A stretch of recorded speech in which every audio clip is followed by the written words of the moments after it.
ત્યાં જ ઊભી રાખી ચપાસી રાસ રમવા માંડી. એ ઊભી રે રંગલી ઊભી રે. હા પણ આમ નો હોય. ઊભી રહી ગઈ. બોલ બોલ શું કહેતો તો? હું આમ રાસ કરતી આવી છું. અરે મન તો રાસ રમવાનું બહુ મન થાય છે. રાસ રમવાનું? રાસ એટલે ઓલી કૃષ્ણને લગતી રાસલીલા ની એની જ વાત કરતો? હા જો ઈ જ તે. તને ખબર રંગલી રાસલીલા દરમિયાન કૃષ્ણનું રૂપ કેટલું અદ્ભુત હોય. અરે મન તો એટલી જોવાની મજા આવે રંગલા, અને રાસ કરવાની બહુ મજા આવે. હા તને ખબર રાસલીલા દરમિયાન તો કૃષ્ણની કમળ જેવી મોટી, કમળની પાંખડીઓ જેવી મોટી મોટી આંખો, વાકડિયા વાળ, એના શરીરનો રંગ ઘેરો વાદળી, અને એ આમ અદ્ભુત જો ને પીળા પિતાંબર ધારણ કરેલા, કમર પર કમર પટ્ટો, તું જોઈને આમ તને બેભાન થઈ જાય તું તો. અરે હું થઈ જ ગઈ છું. અને તને એક વાત ખબર છે? અરે કૃષ્ણ ભગવાન જ્યારે વાંસળી વગાડતા ને ત્યારે આખું ગોકુળ મંત્રમુગ્ન થઈ જતું હતું.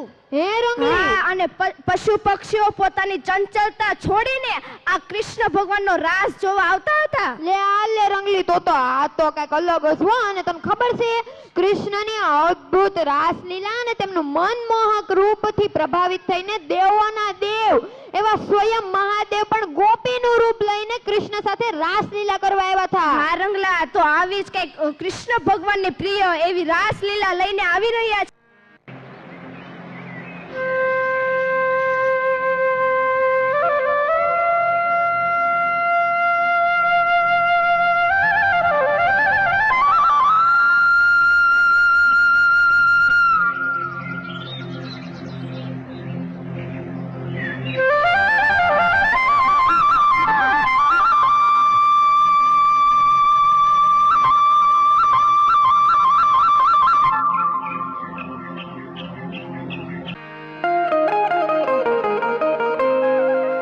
યશોદાનો લાલો મારો રાજા રણ છોડ છે,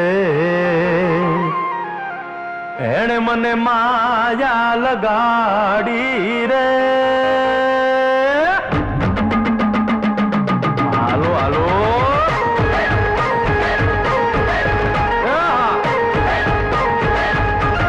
આવી જાઓ આવી જાઓ.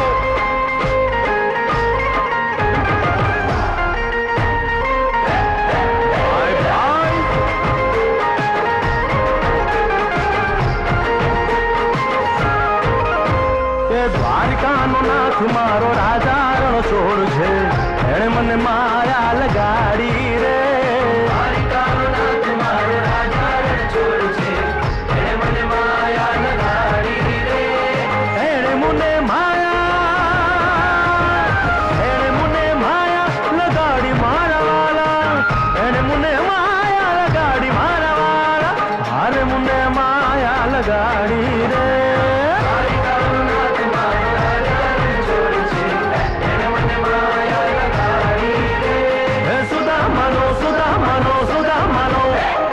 સુદામાનો મિત્ર મારો રાજા રણ છોડ છે, એણે મને માયા લગાડી રે.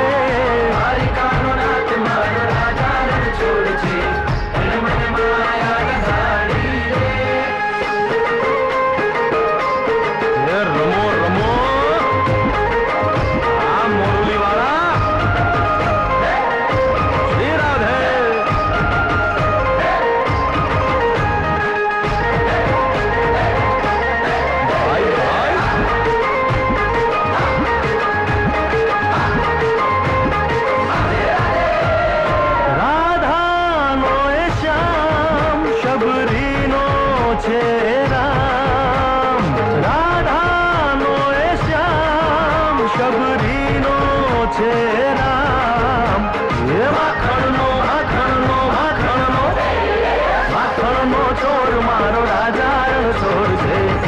મને માયા માયા દ્વારિકાનો નાથ મારો રાજા રણ છોડ છે, એણે મને માયા લગાડી રે.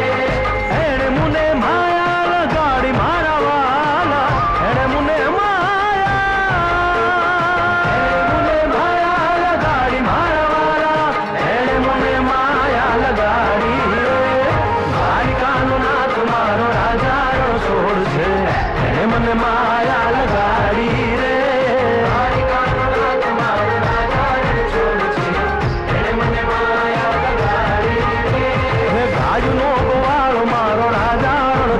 છે એણે મને માયા લગાડી રે